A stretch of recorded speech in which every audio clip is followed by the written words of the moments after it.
Hey guys, welcome back. It's your boy Sir Rick Slot, and you've tuned into a Live It Up. Hi, how you doing? Today's drink of choice is an early morning pick me up. I want to try Celsius Live Fit Sparkling Orange. This could be a game changer for my morning routines because after Red Bull kicked away the Mandarin, which I loved. By the way, I really enjoyed actually adding the Red Bull Orange, the Mandarin, to Simply Orange. And that was my morning drink for a while. Now, not every morning, just every, once or twice a week. I have it first thing in the morning. And now it doesn't exist anymore. It's very frustrating because I really like it. I'm kind of hoping that Red Bull would bring it back for some other reason. But besides that, I had to try to find something else in the energy drink category. And I found some that are okay, but just not as good. So let's try Celsius and let's see. No sugars, no preservatives. You're looking at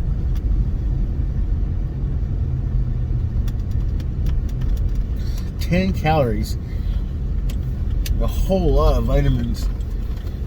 We're talking like, let's see, vitamin C, riboflavin, niacin, vitamin B6, vitamin B12, biofin, pantothenic acids, calcium, chromium, sodium, all kinds of fun stuff. Looking at 2 grams of total carbs. And for those of you who say, like, he's not looking at the road, it's an uphill, and there's like 1 car behind me and 1 car below. No driveway, like driveways, but driveways where I saw there wasn't anybody there. So let's get drinking.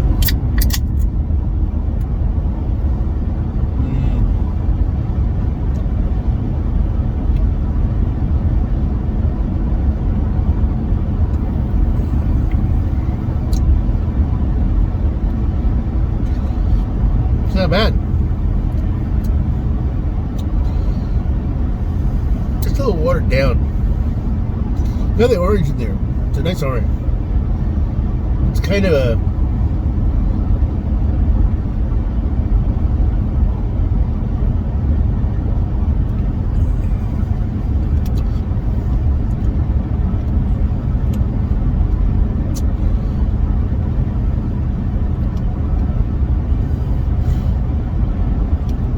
it's not a bad orange.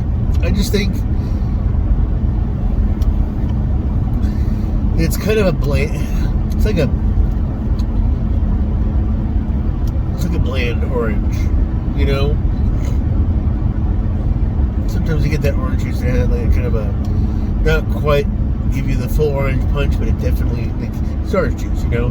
This is not orange juice, but I can see this added with a. Added with orange juice. It also has 200 milligrams of caffeine per serving. So, I mean, yeah, this is good.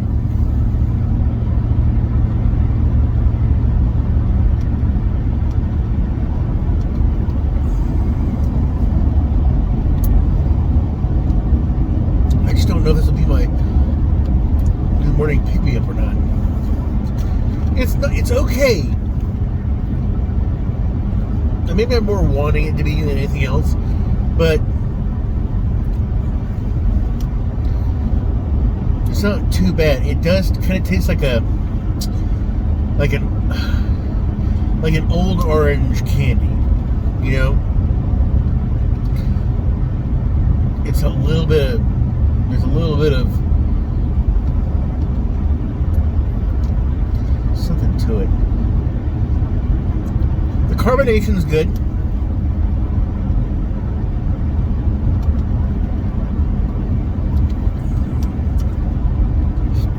It's got that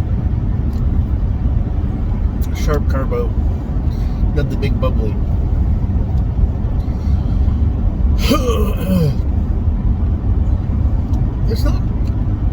not bad. I do feel like it's missing something, but I feel like if I were to mix this with OJ, this might actually be a good thing. I'm giving this a 4 and 8. It's good. I like it. If the 200 milligrams of caffeine does actually do anything, or don't really care as much, I want to try that. Find out. I know where I got this from, so I'll try and see if they have more. I'll snag it again, and we'll try it with the orange juice. See how it is. But yeah, Celsius orange, sparkling orange anyway. 1 serving per container.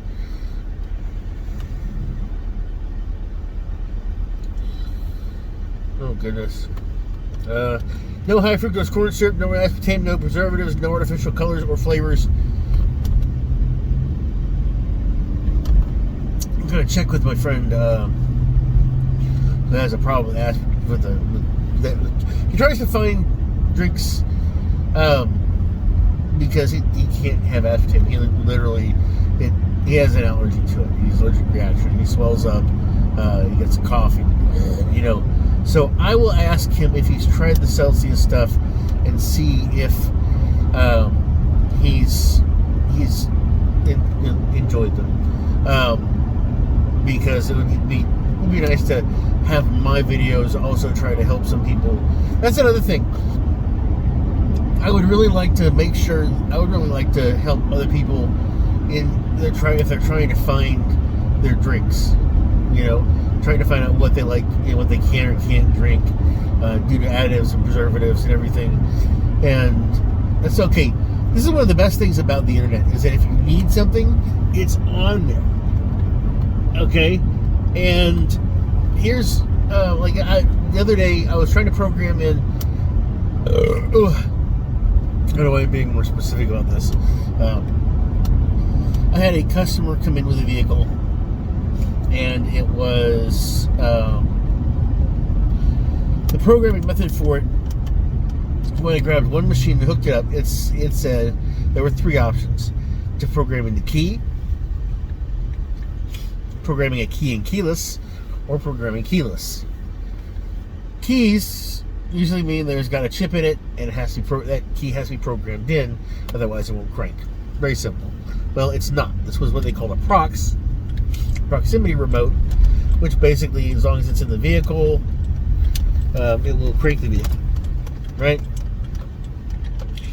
Well, a key and keyless, for this programmer anyway, sometimes you have a key, an emergency key that's inside the remote that has a chip in it, that since it's inserted into a remote, the remote becomes a transmitter and sends out the signal, so it becomes prox.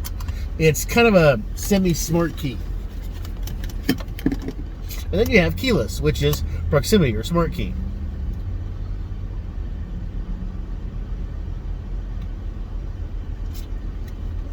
With just the key and with the prox, on most, there's an antenna ring around your button, to where if your remote goes, the battery goes dead, you can actually hold your remote, the proximity remote, up to the button, press it with the remote, and the vehicle will still crank as long as you have your foot on the brake, because there's a chip in the remote or in the key. Now with keyless, you hold the remote, even if the battery's dead in the remote, push it up against the button, the vehicle will crank. Or in some vehicles, they have pockets. They have programming slots where you can put your key into it, the remote, into the slot, and start your vehicle. That's where they don't have the button thing. That's also, those slots are also for programming. Well, sometimes those slots are hard to find. Ford is a bastard about that. There's several locations. Usually they're under cup holders, or they're in the center console where people put every damn thing. I am also included in this. I have, like, in the center here, in my center console, I got shit, lots of crap. And my jacket, obviously. Now, get out of there. Seatbelt. There. Anyway, so somewhere in there could be a slot. I mean, not in this one, but in other vehicles. And you have to have new remotes that aren't programmed in put in that slot as well throughout a programmed instructions to program those in as well. And this person's the machine I was using was telling me to put the key in the ignition. It's not a key, it's prox. So I went to keyless. Was the first thing I did. It said, sorry, you cannot program a remote in until you program the key. And I'm like, well, no, the key, the actual physical key that only works the door, doesn't have a chip in it. It's just an emergency key that's in the remote. Obviously, this machine is not going to program this vehicle because it's a hybrid. It was also proximity, which is very rare for that particular vehicle. So I decided, you know what, I'll go online and find a video about where the prox slot is, the programming slot. Nothing. It was the first time I had not found programming instructions with video online. Okay, that's not true. I found one, but it was in Europe, and it had like a plate on the side where the ignition would be on your massing, on the column itself, and you pop that, and then you insert your remote. The actual remote that clicks in, and it had little docking things on the side of the remote, so I was looking for a docking port. There wasn't one. There was, however, on the one that I was working on, a little indentation, a little picture of a key on the column where you would hold the remote. It didn't dock. It didn't stay put. So I went to another programmer, plugged it in, hooked it up, lined everything up, got done real quick. I had to hold the remote up to the spot, and I'm a big guy in a small vehicle, so I'm leaning in. So I had to lean around because you had to step on the brake to crank the vehicle. No. You have to hold the button in the trigger, press the unlock button, and it's kind of a pain in the butt. But it programmed in, done. And that's one of the frustrating things with different programmers is that some will work really well and some won't. It's frustrating because it's not.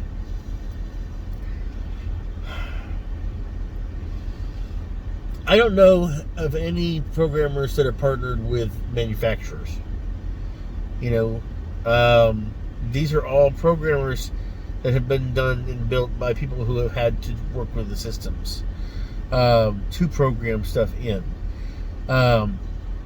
Because a lot of dealers and manufacturers want you to do factory dealer programming.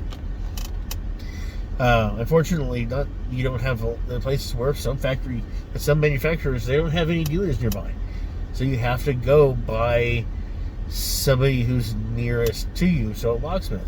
And since we are licensed and bonded with the state of whichever state we're in, most states now have to be licensed and bonded, as far as I know. We should be able to program these stuff in. And it's difficult. It is very difficult. But technical people have worked with workarounds, and they've built machines, and they've added programming and so on and so forth. They've upgraded and done better year after year after year, and more locksmiths can do more things if you pay for the hardware. I don't know where I was starting off with this, but I think I was just doing this like something simple sometimes takes a long time or something like that. I don't know, but yeah, it was just frustrating. And so that was an issue, but we got that taken care of. See, and this is why my ADHD is such a pain in the ass, because I've gone into all the explanation about this, and it's something that happened yesterday. That's why I guess one of the reasons why I'm talking about it. I'm trying to figure out why I brought it up now.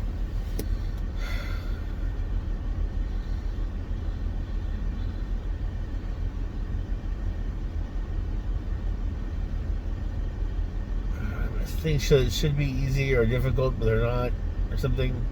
Anyway, yeah, I hope you guys are doing well. As always, I'm wishing you health, and love with enough time and gusto to enjoy it all. Down to the last drop. Remember, things can be frustrating, but sometimes we just gotta stick to it. And I slept weird. My back hurts. I was trying to put my hair up today. All right. I'm just gonna drink a couple drinks and then I'll head in. All right. See you guys later.